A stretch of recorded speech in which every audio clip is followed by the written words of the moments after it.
because we're gonna put this up on YouTube. I knew I was forgetting something. Anyway, this time I won't mess it up as much.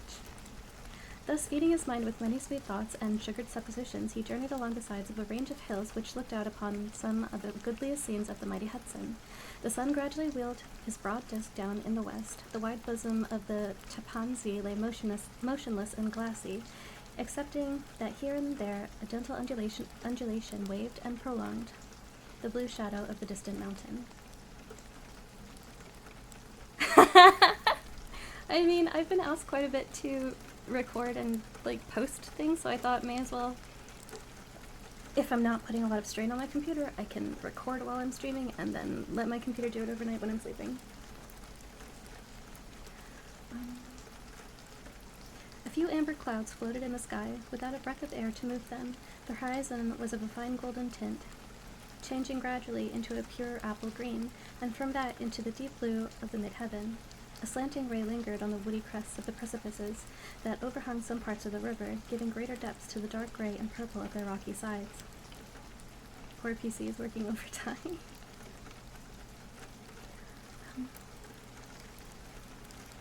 A sloop was loitering in the distance, dropping slowly down with the tide, her sail hanging uselessly against the mast, and as the reflection of the sky gleamed along the still water, it seemed as if the vessel was suspended in the air. It was towards the evening that Ichabod arrived at the castle of the Heer Van Tassel, which he found thronged with the pride and flower of the adjacent country. Old farmers, a spare leather-faced race, in homespun coats and breeches, blue stockings, huge shoes, and magnificent pewter buckles. Their brisk, withered little dames, in close-crimped caps, long-waisted short gowns, homespun petticoats, and scissors and pincushions, and gay calico pockets hanging on the side. Buxom lasses, almost as antiquated as their mothers, excepting where a straw hat, a fine ribbon, or perhaps a white frock, gave symptoms of city innovation. The sons, in short square skirted coats, with rows of stupendous brass buttons, and their hair generally hued in the fashion of the times, especially if they could procure an eel-skin for the purpose, it being esteemed throughout the country as a potent nourisher and strengthener of the hair. Brom Bones, however, was the hero of the scene, having come to gather on his favorite steed, Daredevil, a creature, like himself, full of mettle and mischief, and which no one but himself could manage. He was, in fact, noted for preferring vicious animals, given to all kinds of tricks which kept the rider in constant risk of his neck, for he held a traceable, well-broken horse, was unworthy of a lad of spirit. Fain would I pause to dwell upon the world of charms that burst upon the enraptured gaze of my hero, as he entered the state parlor of Van Tassel's mansion. Not those of the bevy buxom lasses, with their luxurious display of red and white, but the ample charms of a genuine Dutch country tea-table in the sumptuous time of autumn. Such heaped-up platters of cakes of various and almost indescribable kinds, known only to experienced Dutch housewives. There was the doughy donut, the tender, oily coke, and the crisp and crumbling cruller, sweet cakes and short cakes, ginger cakes and honey cakes, and the whole family of cakes. And then there were apple pies and peach pies and pumpkin pies, besides slices of ham and smoked beef, and moreover delectable dishes of preserved plums and peaches and pears and quinces, not to mention broiled shad and roast chickens, together with bowls of milk and cream, all mingled higgledy-piggledy, pretty much as I have enumerated them, with the motherly teapot setting upon its clouds of vapor from the midst. Them with the... heaven bless the mart. I want breath and time to discuss this banquet as it deserves, and I'm too eager to get on with my story. Happily, Ichabod Crane was not in so great a hurry as his historian, but did ample justice to every dainty. He was a kind and thankful creature whose heart dilated with proportion as his skin was filled with good cheer, and whose spirits rose with eating as some men's do with drink.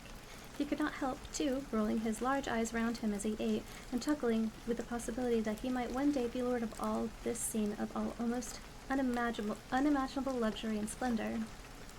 Then, he thought, how soon he'd turn his back upon the old schoolhouse, snap his fingers in the face of Hans Van Ripper, and every other niggardly patron, and kick any itinerant pedagogue out of doors that should dare call him comrade.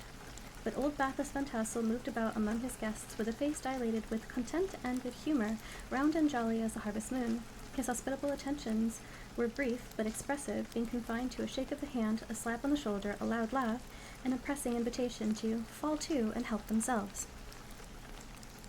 And now the sound of the music from the common room, or hall, summoned to the dance. The musician was an old gray-headed African-American. I'm sorry, this was written when certain words were okay, and I am not going to say them. Anyway, this musician was an old gray-headed African-American who had been in the itinerant orchestra of the neighborhood for more than half a century. His instrument was as old and battered as himself. The greater part of time he scraped on 2 or 3 strings, accompanying every movement of the bow with his motion of the head, bowing almost to the ground and stamping with his foot whenever a fresh couple were to start. Ichabod prided himself upon his dancing as much as upon his vocal powers. Not a limb, not a fiber about him was idle, and to have seen his loosely hung frame in full motion and clattering about the room, you would have thought St. Vitus himself, that blessed patron of the dance, was figuring before you in person. He was the admiration of all the African Americans who, having gathered of all ages and sizes from the farm in the neighborhood, stood forming a pyramid of shining black faces at every door and window, gazing with delight at the scene, rolling their white eyeballs and showing grinning rows of ivory from ear to ear. How could the flogger of urchins be otherwise than animated and joyous? The lady of his heart was his partner in the dance, and smiling graciously in reply to all his amorous oglings, while Brom Bones, sorely smitten with love and jealousy, sat brooding by himself in one corner. When the dance was at an end, Ichabod was attracted to a knot of Sager folks who, with old Van Tassel, sat smoking at one end of the piazza, gossiping over former times and drawing out long stories about war. This neighborhood, at the time which I am speaking, was one of those highly favored places which abound with chronicle and great men. The British and American line had run near it during the war. It had, therefore, been the scene of marauding and infesting with refugees, cowboys, and all kinds of border chivalry. Just sufficient time had elapsed to enable each storyteller to dress up his tale with a little becoming fiction, and in the indistinctness of his recollection to make himself the hero of every exploit. There was a story of Defoe Martling, a large, blue-bearded Dutchman, who had nearly taken a British frigate with an old iron 9-pounder from a mud breastwork, only that his gun burst at the 6th discharge. And there was an old gentleman who shall be nameless, being too rich to Mynheer to be lightly mentioned, who, in the Battle of White Plains, being an excellent master of defense, parried a musket ball with a small sword, insomuch that he absolutely felt it whiz around the blade and glance off at the hilt. In proof of which he was ready at any time to show the sword, with the hilt a little bent. There were several more that had been equally great in the field, not one of whom but was persuaded that he had a considerable hand in bringing the war to happy termination. But all these were nothing to the tales of ghosts and apparitions that succeeded. The neighborhood is rich in legendary treasures of the kind, local tales and superstitions thriving best in these sheltered, long-settled retreats, but are trampled underfoot by the shifting throngs that forms the population of most of our country places. Besides, there is no encouragement for ghosts in most of our villages, for they have scarcely had time to finish their first nap and turn themselves in their graves before their surviving friends have traveled away from the neighborhood. So that, when they turn out at night to walk their rounds, they have no acquaintance left to call upon. This is perhaps the reason why we so seldom hear of ghosts except in our long-established Dutch communities. The immediate cause, however, of the prevalence of supernatural stories in these parts was doubtless owing to the vicinity of Sleepy Hollow. There was a contagion in the very air that blew from the haunted region. It breathed forth at an atmosphere of dreams and fancies infecting all the land. Several of the Sleepy Hollow people were present at Van Tassel's and, as usual, were doling out their wild and wonderful legends.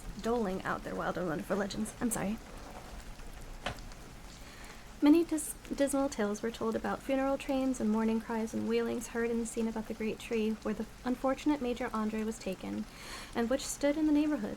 Some mention was made of the woman in white that haunted the dark glen at Raven Rock, and was often heard to shriek on winter nights before a storm, having perished there in the snow. The chief part of these stories, however, turned upon the favorite spectre of Sleepy Hollow, the Headless Horseman, who had been heard several times of late patrolling the country, and, it is said, tethered his horse nightly among the graves in the churchyard. The sequestered situation of the church seems always to have made it a favorite haunt of troubled spirits. It stands on a knoll, surrounded by locust trees and lofty elms, among which its decent, whitewashed walls shine modestly forth, like Christian purity beaming through the shades of retirement. A gentle slope descends from it in a silver sheet of water, bordered by high trees, between which peeps may be caught at the blue hills of the Hudson. To look upon its grassy-grown yard, where the sunbeams seem to sleep so quietly, one would think that there, at least, the dead might rest in peace. On one side of the church extends a wide woody dell, along which raves a large brook among broken rocks and trunks of fallen trees. Over a deep back part of the stream, not far from the church, was formerly thrown a wooden bridge, and the road that led to it, and the bridge itself, were thickly shaded by overhanging trees, which cast a gloom about it even in the daytime, but occasioned a fearful darkness at night. Such was one of the favorite haunts of the Headless Horseman, and the place where he most often frequented and was encountered.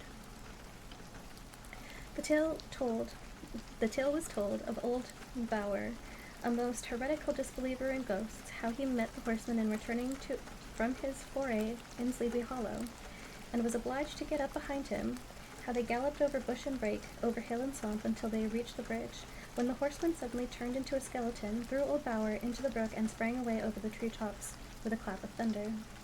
This story was immediately matched by thrice marvelous adventure of Brom Bones, who made light of the galloping Hessian as an errant jockey. He affirmed that on returning one night from the neighboring village of Sing Sing, he had been overtaken by this midnight trooper, that he had offered to race him for a bowl of punch, and should have won it too, for Daredevil beat the goblin's horse at Hollow. But just as they came to the church bridge, the Hessian bolted and vanished in a flash of fire. All these tales, told in that drowsy undertone with which men talk in the dark, the countenances of the listeners only now and then receiving a casual gleam from the glare of a pipe, sank deep into the mind of Ichabod. He repaid them in kind with large extracts from his invaluable author, Cotton Mather, and added many marvelous events that had taken place in his native state of Connecticut, and fearful sights which he had seen in his nightly walks about Sleepy Hollow. The revel now gradually broke up. The old farmers gathered together, their families in their wagons, and were heard for some time rattling along the hollow roads and over distant hills.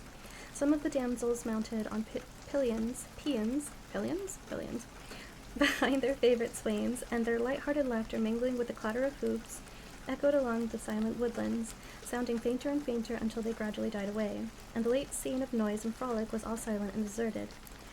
Ichabod only lingered behind, according to the custom of the country lovers, to have a tete-a-tete with the heiress, fully convinced that he was now on the high road to success. Sorry, Discord notification caught my attention. What passed at this interview, I will not pretend to say, for in fact I do not know. Something, however, I fear me, must have gone wrong, for he certainly sallied forth after no very great interval, with an air quite desolate and chapfallen. Oh, these women! Could that girl have been playing off any of her coquettish tricks? What was her encouragement of the poor pedagogue, all a mere sham, to secure her conquest of his rival? Heaven only knows, not I. Let it suffice to say, Ichabod stole forth with the air of one who had been sacking a hen roost rather than a fair lady's heart. Without looking to the right or left to notice the scene of rural wealth, on which he had so often gloated, he went straight to the stable, and with several hearty cuffs and kicks roused his steed most uncourteously from the comfortable quarters in which he was soundly sleeping, dreaming of mountains of corn and oats, and whole valleys of timothy and clover. It was the very witching time of night that Ichabod, heavy-hearted and crestfallen, pursued his travels homeward along the sides of the lofty hills which rise above Tarrytown, and which he had traversed so cheerfully in the afternoon. The hour was dismal as himself. Far below him the Tappan Zee spread its dusky and indistinct waste of waters, with here and there the tall mast of slooping riding quietly at the anchor under the land. In the dead hush of midnight he could even hear the barking of the watchdogs from the opposite shore of the Hudson, but it was so vague and faint as only to give an idea of his distance from the faithful company of the man. Now and then, too, the long-drawn crowing of a cock accidentally awakened would sound far, far off from the farmhouse away among the hills, but it was like a dreaming sound in his ear. No sign of life occurred near him, but occasionally the melancholy chirp of a cricket or perhaps the guttural twang of a bullfrog from neighboring marsh, as if sleeping uncomfortably and turning suddenly in his bed. All the stories of ghosts and goblins that he had heard in the afternoon now came crowding upon his recollection. The night grew darker and darker. The stars seemed to sink deeper into the sky, and driving clouds occasionally hid them from his sight. He had never felt so lonely and dismal. He was, moreover, approaching a very place where many of the scenes of the ghost stories had been laid. In the center of the road stood an enormous tulip tree, which towered like a giant above all other trees of the neighborhood, and formed a kind of landmark. Its limbs, gnarled and fantastic, large enough to form trunks for ordinary trees, twisting down almost to the earth and rising again into the air. It was connected with the tragical story of the unfortunate Andre, who had been taken prisoner hard by, and was universally known by the name of Major Andre's tree. The common people regarded it with a mixture of respect and superstition, partly out of sympathy for the fate of its ill-starred namesake, and partly for the tales of the strange sights and doleful lamentations told concerning it. As Ichabod approached his fearful tree, he began to whistle. He thought his whistle was answered. It was but a blast, sweeping sharply through the dry branches. As he approached a little nearer, he thought he saw something white, hanging in the midst of the tree. He paused and ceased whistling, but, on looking more narrowly, perceived that it was a place where the tree had been scathed by lightning, and the white wood laid bare. Suddenly he heard a groan. His teeth chattered and his knees smote against the saddle. It was but the rubbing of one huge bough upon another, as they were swaying about by the breeze. He passed the tree in safety, but new perils lay before him. About 200 yards from the tree, a small brook crossed the road and ran into a marshy and thickly wooded glen, known by the name of Wiley Swamp. A few rough logs, laid side by side, served for a bridge over the stream. On that side of the road, where the brook entered the wood, a group of oaks and chestnuts matted thick with wild grapevines threw a cavernous gloom over it. To pass this bridge was the severest trial. It was at this identical spot that the unfortunate Andre was captured, and under the covert of those chestnuts and vines where the sturdy yeoman concealed who surprised him. This has ever since been considered a haunted stream, and fearful are the feelings of the schoolboy who has to pass it alone after dark. As he approached the stream, his heart began to thump. He summoned up, however, all resolution, gave his horse half a score of kicks in the ribs, and attempted to dash briskly across the bridge. But instead of starting forward, the perverse old animal made a lateral movement and ran broadside against the fence. Ichabod, whose fears increased with the delay, jerked the reins to the other side and kicked lustily at with the contrary foot. It was all in vain. His steed started, but it is true, it was only to plunge to the opposite side of the road into a thicket of brambles and alder bushes. The schoolmaster now bestowed both a whip and heel upon the straggling ribs of old Gunpowder, who dashed forward, snuffling and snorting, but came to a stand just by the bridge, and with a suddenness that had nearly sent his rider sprawling over his head. Just at this moment, a plashy tramp by the same side of the bridge caught the sensitive ear of Ichabod. In the dark shadow of the grove, on the margin of the brook, he beheld something huge, misshapen and towering. It stirred not, but seemed gathered up in the gloom, like some gigantic monster ready to spring upon the traveler. The hair of the affrighted pedagogue rose upon his head with terror. What was to be done? To turn and fly was now too late, and besides, what chance was there of escaping a ghost or goblin, if it was such, which could ride upon the wings of the wind? Summoning up, therefore, a show of courage, he demanded in stammering accents, "Who are you?" He received no reply. He repeated his demand in a still more agitated voice. Still there was no answer. Once more he cudgelled the sides of the inflexible Gunpowder, and, shutting his eyes, broke forth with involuntary fervor into psalm tune. Just then the shadowy object of alarm put itself in motion, and with a scramble and a bound stood at once in the middle of the road. Though the night was dark and dismal, yet the form of the unknown might now, in some degree, be ascertained. He appeared to be a horseman of large dimensions, and mounted on a black horse of powerful frame. He made no offer of molestation or sociability, but kept aloof on the side of the road, jogging along on the blind side of old Gunpowder, who had now, over his fright, had now gotten over his fright and waywardness.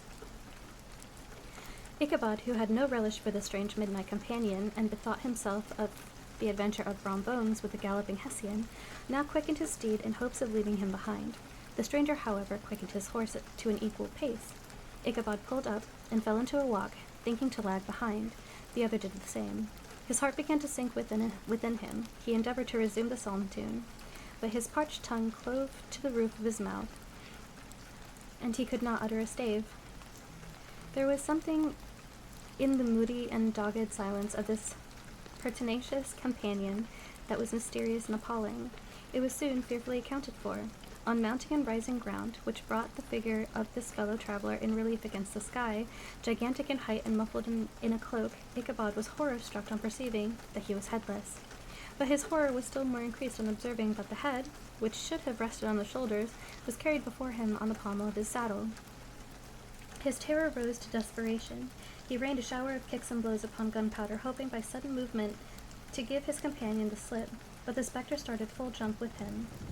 Away, then, they dashed through the thick and thin, stones flying and sparking, flashing at every bound. Ichabod's flimsy garments fluttered in the air, and he stretched his long, lank body away over his horse's head in the eagerness of his flight.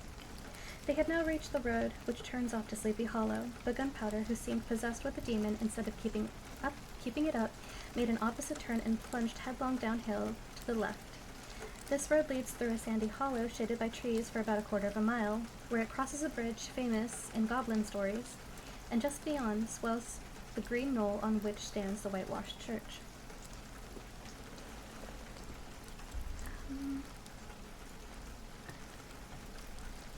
As yet, the panic of the steed had given his unskillful rider an apparent advantage in the chase, but just as he had got halfway through the hollow, the girths of the saddle gave way, and he felt it slipping from under him. He seized it by the pommel and endeavored to hold it firm, but in vain, and had just time to save himself by clasping old Gunpowder around the neck when the saddle fell to the earth, and he heard it trampled underfoot by his pursuer. For a moment, the terror of Huntsman Ripper's wrath passed across his mind, for it was his Sunday saddle, but this was no time for petty fears. The goblin was hard on his haunches, and, unskillful rider that he was, he had much ado to maintain his seat, sometimes slipping on one side, sometimes on the other, and sometimes jolted on the high ridge of his horse's backbone, with violence that he verily feared would cleave him asunder. An opening in the trees now cheered him with the hopes that the church bridge was at hand. The wavering reflection of the silver star in the bosom of the brook told him that he was not mistaken. He saw the walls of the church dimly glaring under the trees beyond. He recollected the place where Brom Bones's ghost competitor had disappeared. If I can but reach that bridge, thought Ichabod, I am safe. Just then he heard the black steed panting and blowing close behind him. He even fancied that he felt its hot breath. Another convulsive kick in the ribs, and old Gunpowder sprang upon the bridge. He thundered over the resounding planks, and he gained the opposite side, and now Ichabod cast a look behind to see if his pursuer should vanish according to the rule, in a flash of fire and brimstone. Just then he saw the goblins rising his stirrups, and in the very act of hurling his head at him. Ichabod endeavored to dodge the horrible missile, but too late. It encountered his cranium with a tremendous crash. He was tumbled headlong into the dust, and Gunpowder, the black steed, and the goblin rider passed by like a whirlwind.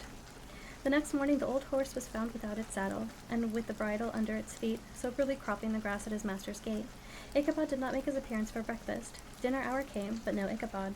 The boys assembled at the schoolhouse, and strolled idly about the banks of the brook, but no schoolmaster. Hans Van Ripper now began to feel some uneasiness about the fate of poor Ichabod and his saddle.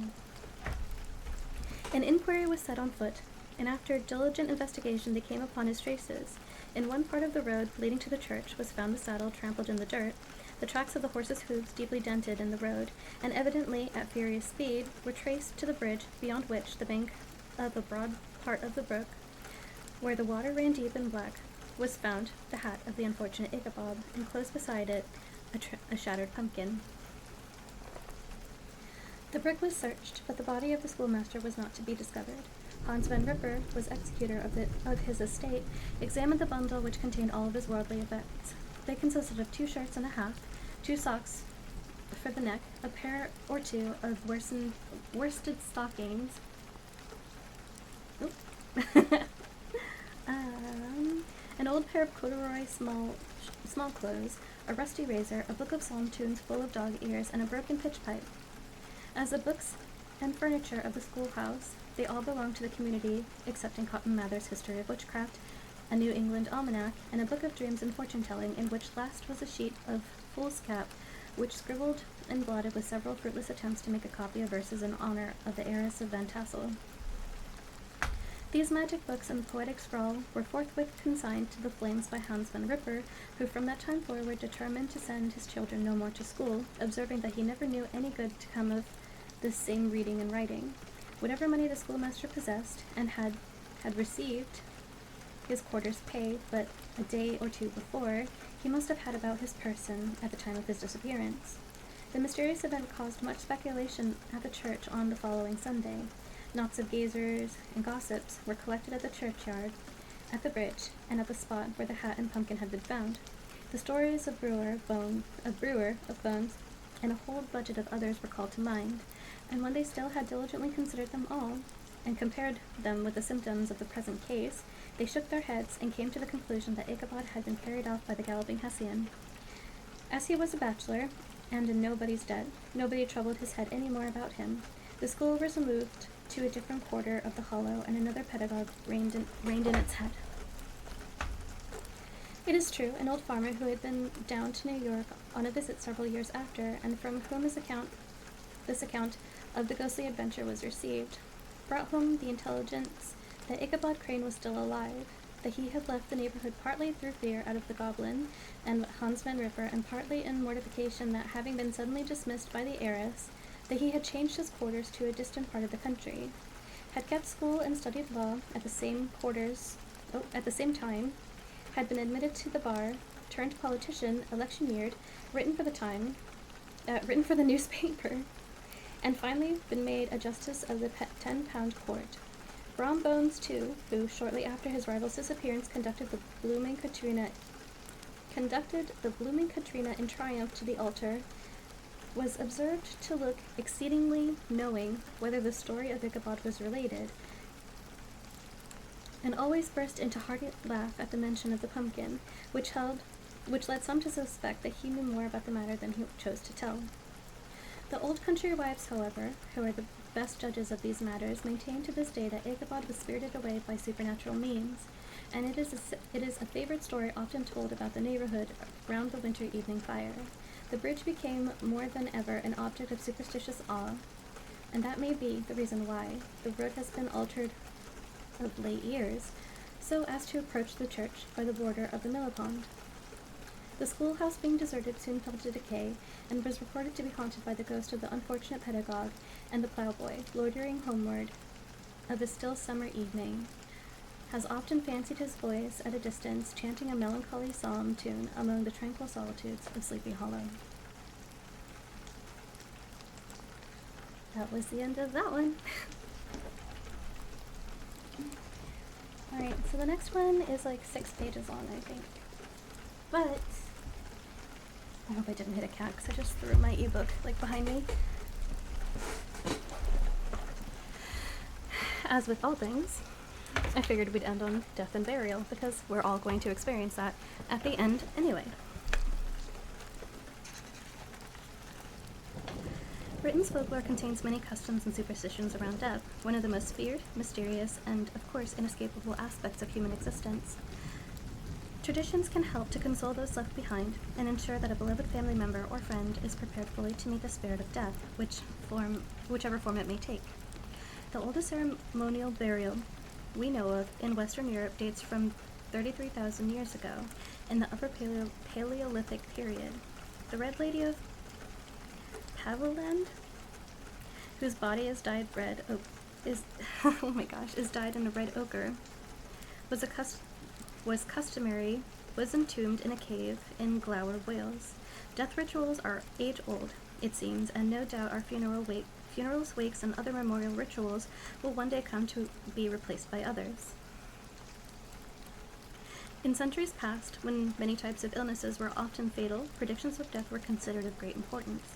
Death omens abounded in Britain, and sometimes it seemed that every sound or strange occurrence was viewed as a sign of impending doom. Birds and animals play a large role in traditional predictions of death. The caws of a crow, or the cries of a screech owl, can announce forthcoming death in the southeast of England. In Northamptonshire, a bee entering a house is seen similarly. The ticking of the death watch beetle, the crowing of a cock during the night, or the croak of a raven are all traditional portents of death that are common to the whole of Britain. Woe betide anyone who hears the strange tap-tapping of a magpie on a window pane, another sure sign for most. In north of England, the sight of 3 butterflies together is an omen, despite their pretty dance. Should you hear the caw-caw of jackdaws, or the chattering of swallows from your chimney, beware. Either appearing down any chimney signifies that calamity is to sure follow. Always train your dogs to stay quiet after dark, for dogs howling under the window at night in the northwest of England presages an illness or death in the household, while in Northumberland, the same omen extends to anyone in the region that is suffering an illness. An old belief in the northwest is that a dog will die when its owner passes away, and as the 2 souls are closely linked in death as they are in life, it's highly ominous for a dog or cat to walk or jump over a corpse awaiting burial. A 19th century tale from the borderlands tells of a funeral cortege pausing for a rest while coming down from a cottage in the high fells. A dog jumped over the coffin when it was laid on the ground, and nobody would continue until the poor creature had been killed for its crime. Certain plants brought into a house are, it said, likely to bring calamity or death. Blackthorn blossom and primroses are included on this list, while broom should not be brought during May, and especially not used for sweeping. If you sweep the house with a broom in May, you'll sweep the head of the house away. The excitement of seeing the first snowdrop after a cold and miserable winter can entice us, but let us take the following 19th century tale from William Henderson as a lesson. A Sussex woman was heard reprimanding her child for bringing a snowdrop into the house. Asked why she should be doing so, she replied that they are obviously a token of death and look for all the world like a corpse in its shroud. Also, next time you eat a plate of broad beans, try not to consider that in Yorkshire they are thought to contain the souls of the dead. There are, of course, many night-related images of death. Superstition bids you beware of having nightmares of the devil or of one's teeth falling out, as they were both seen as sure premonitions of death. Sussex must be a terrifying place to live, as its local superstitions are full of deathly concerns.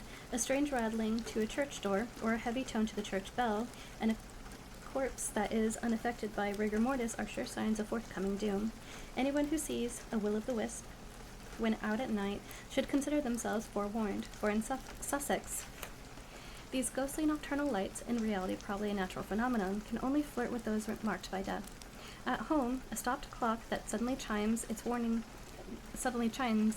to all, as is the breaking of a mirror. The latter seen as bad luck in most parts of the world.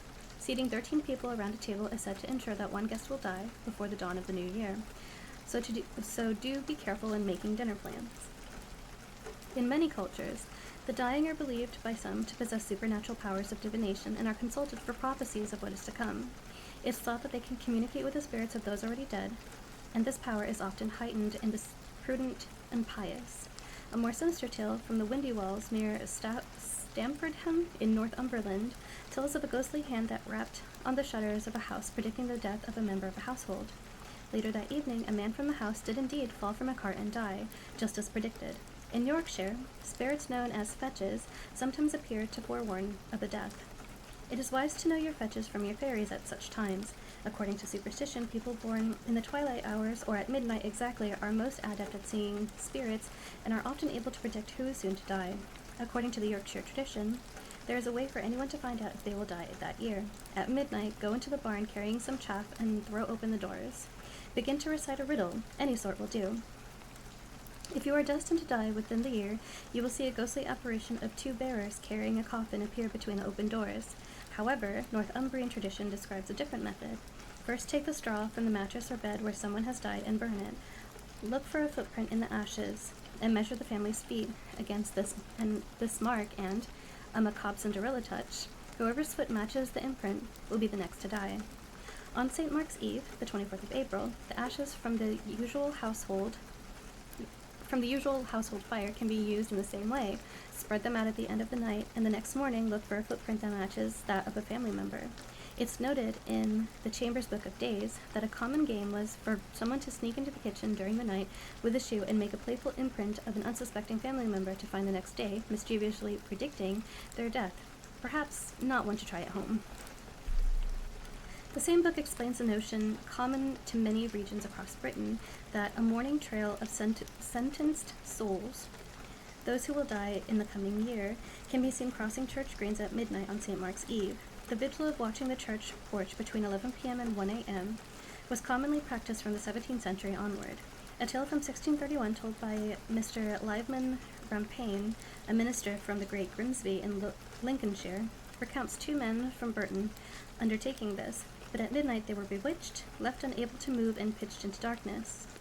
Soon, by the glow of invisible torches, they watched as the minister processed into the church, followed by one of their very own neighbors, who was trussed up in a shroud. The shadowy figures entered the church, and doors slammed shut behind them. The two men outside could hear from within the mutterings of a funeral service, then the rattling of bones, and lastly the shoveling of earth into a grave. After the ghostly service was done, the same thing occurred 5 more times, until the apparition halted and the moon shone once more brightly in the sky. Both men were so terrified by the ordeal that they were struck down with illness the next day. Ominously, the tale concludes, all of the deaths they saw came to pass within the year. Traditional superstitions are not limited to those predicting death, but also include those intended to ward off death and danger in many ways. While white pigeons serve as a portent of death, in Hull, it is said to be impossible for someone to die on a mattress or pillow containing pigeon feathers in both Cumbria and Northumberland. Let's go, earthquake and hurricane. Are you okay? Are you having another earthquake? Hi, Hunter, how are you? Thank you for the lurk, I appreciate it. Oh my goodness, you need to get out of California. In fact, a bag of feathers was often put purposefully into the pillow under the head of a dying person to keep their spirit from leaving their body, especially if waiting for someone to arrive to say their goodbyes. Be warned, though, in the 19th century, the use of pigeon feathers to ward off the inevitable was sometimes said then to cause painful lingering death. Just as superstition believed a birth could only happen when the tide was coming in, there was a comparable belief that a death could only occur when it is going out, and so those that held on might live to see another day. In Helsden, near Hartlepool, there are records from the 16th century showing that this belief was held so strongly that the tide was recorded on the parish register when noting each death in the region.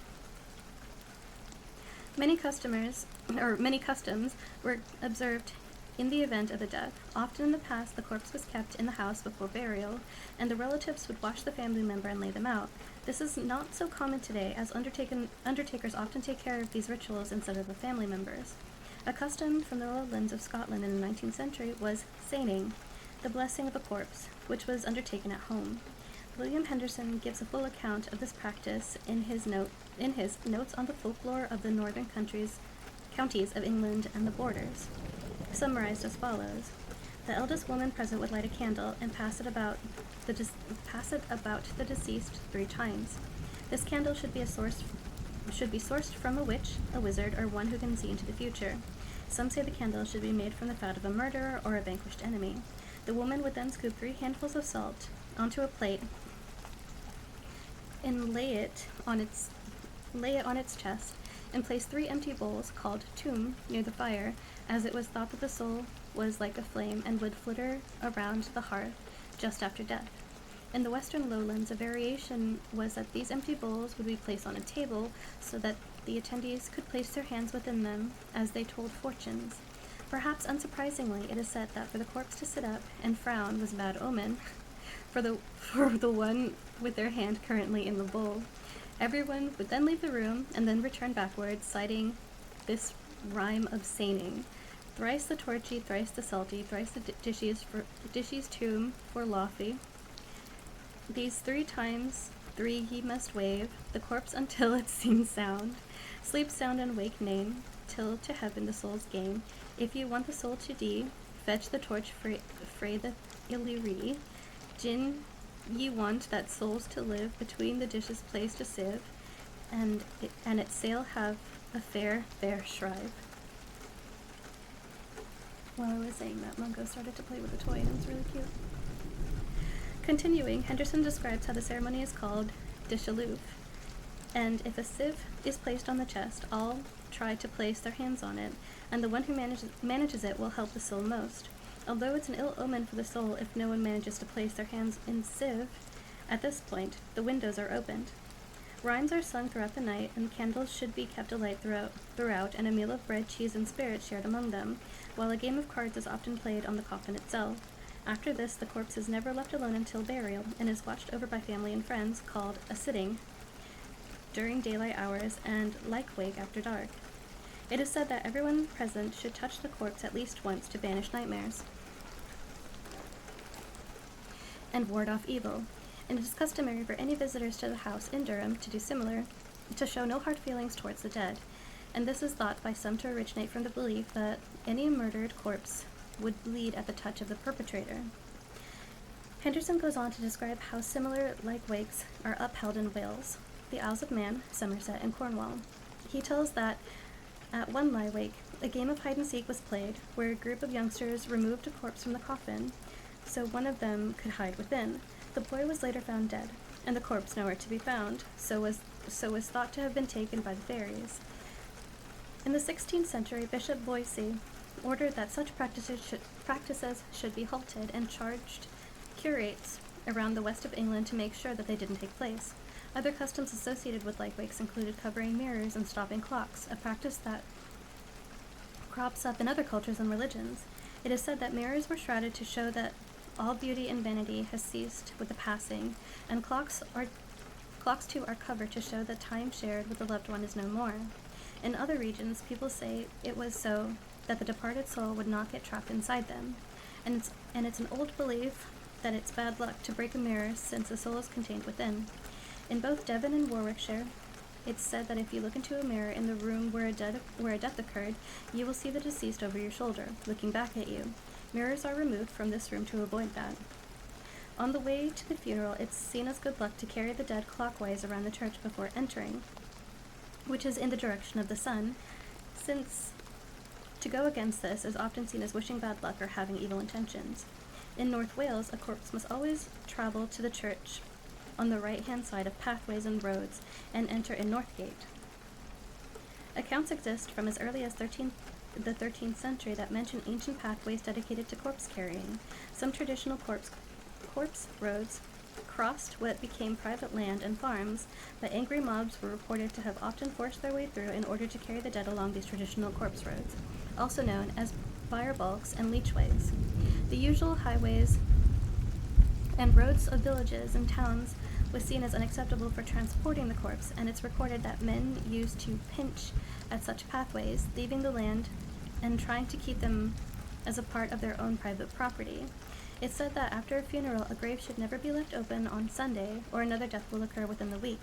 In Hampshire, it was traditional to offer maidens' garlands at the funeral of any young virgin with unblemished character. These were white linen or paper garlands, with 5 paper gauntlets as a symbol of their purity. Garlands dating as far back as 1716 still hang at Abbott's Ann, near Andover today. The transition into death is steeped heavily in folklore, and a huge effort is made in paying respect to the deceased. This makes it all the more strange that in Britain there are surprisingly few traditional customs to remember the dead in the years after their passing. These are usually restricted to leaving offerings of flowers at their grave sites and lighting candles in their memory, particularly on the night of All Hallows' Eve, Halloween or All Saints' Nights, when the dead are remembered collectively. Superstitions seem to support how easily the dead are forgotten. Cornish folklore, for example, tells that portraits of the dead are thought to fade. What the dead do leave behind, however, is often used in macabre ways. In Gloucestershire, parish clerks were infamous for squirreling away old coffins and handles found in churchyards churchyards, which would later be made into rings worn on the fingers to rid the bearer of cramp. And as I finish, Mungo starts crying.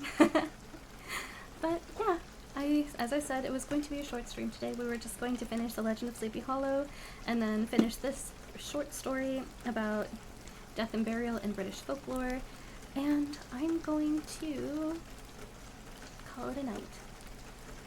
If there's anything that you guys would like me to read or any suggestions for future streams, you can always join the Discord and leave a message with it, or just message me on Discord.